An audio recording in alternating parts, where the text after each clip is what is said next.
Pensemos un momento en esa fuerza casi invisible que nos rodea, la que se encarga de que una calle esté pavimentada, la que nos cobra impuestos, la que organiza elecciones. Esa fuerza, claro, es el Estado. Y aunque convivimos con él todos los días, a menudo es como una máquina súper compleja que no terminamos de entender. Bueno, hoy lo que vamos a hacer es justamente eso, levantar el capó para ver cómo funciona por dentro. Y vamos a arrancar con la pregunta que lo sostiene todo. ¿Por qué obedecemos? O sea, ¿por qué la gran mayoría de nosotros frena en un semáforo en rojo, incluso a las 3 de la mañana cuando no hay nadie?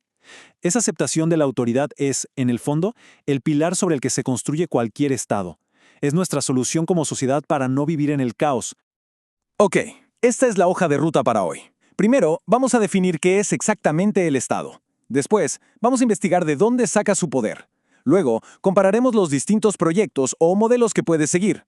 Y para terminar, vamos a ver qué pasa cuando las reglas del juego se rompen por completo.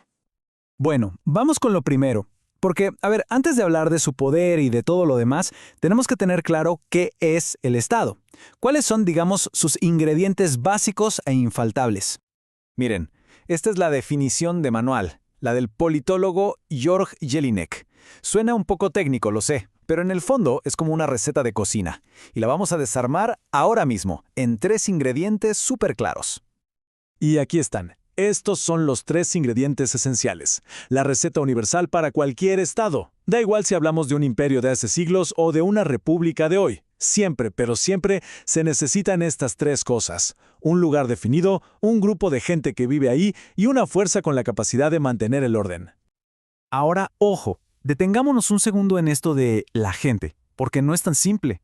Es que muchas veces usamos población, pueblo y nación como si fueran sinónimos, pero no lo son.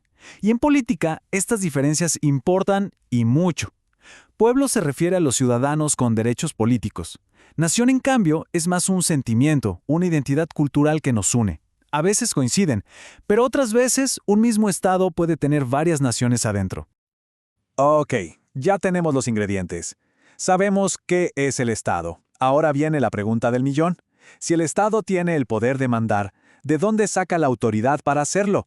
¿Y por qué sentimos la obligación de obedecer? La clave de todo esto está en una sola palabra, una palabra con mucho peso: soberanía. Para que se entienda fácil, pensemos que el Estado es el capitán del barco. Dentro de ese barco, o sea, dentro de sus fronteras, su palabra es la ley. Nadie más, ni adentro ni afuera, tiene el derecho de dar órdenes. Pero claro, no basta con tener el poder y ya. Y aquí es donde entra una diferencia clave, que es el secreto de por qué algunos gobiernos duran y otros no. Un poder puede ser legal, o sea, seguir las reglas al pie de la letra, pero si la gente no cree en él, le falta legitimidad. Piénsenlo así, la legalidad son las reglas del juego, el procedimiento, pero la legitimidad es que la gente crea en esas reglas y en quien las aplica. Es la aceptación. Un Estado necesita las dos para funcionar. Listo, tenemos un Estado con poder, y con poder legítimo. La pregunta lógica que sigue es, bueno, ¿y para qué? ¿Cuál es el objetivo de todo esto? Y acá es donde la cosa se pone buena.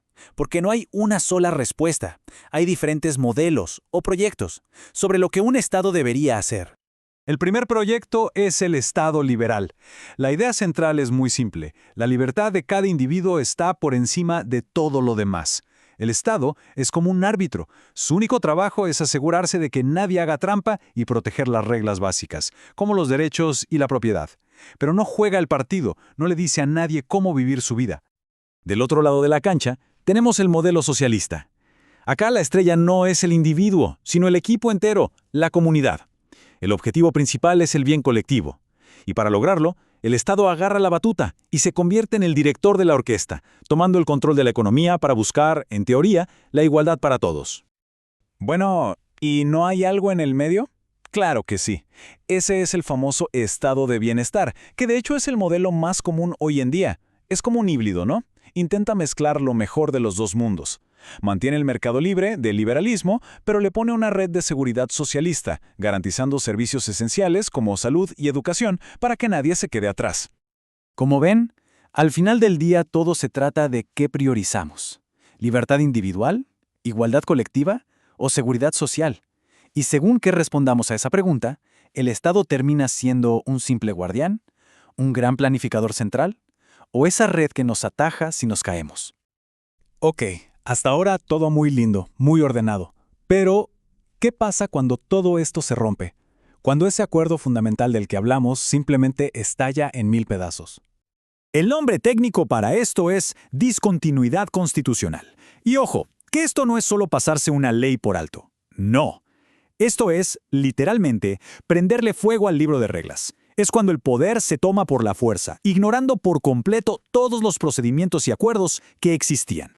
Y esta ruptura suele venir en dos sabores distintos. Por un lado, la revolución. Esa viene de abajo para arriba. Es la gente la que se levanta y quiere cambiarlo todo de raíz. Por otro lado, el golpe de Estado. Ese viene de arriba para abajo. Usualmente un grupito con poder, como los militares, que no quieren cambiar el sistema, sino solo a la persona que está sentada en la silla. Y para que esto no quede en el aire, miremos un caso concreto. La historia de Argentina durante el siglo XX. Esto que vemos no son hechos aislados. Es un patrón. Una y otra vez se rompió el sistema. Cada uno de estos golpes de Estado fue una herida profunda a ese pacto social y una prueba de lo frágil que puede ser todo cuando la fuerza le gana a la ley. Todo esto nos lleva a la conclusión más importante, que el Estado no es algo tallado en piedra, no es eterno ni inmutable.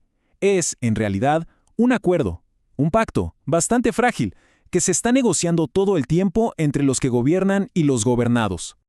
Entonces, si el Estado es un acuerdo, en el fondo es una promesa, ¿no?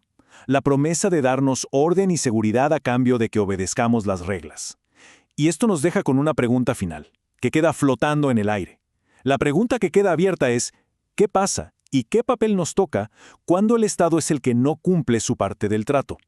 Gracias por acompañarnos en este análisis.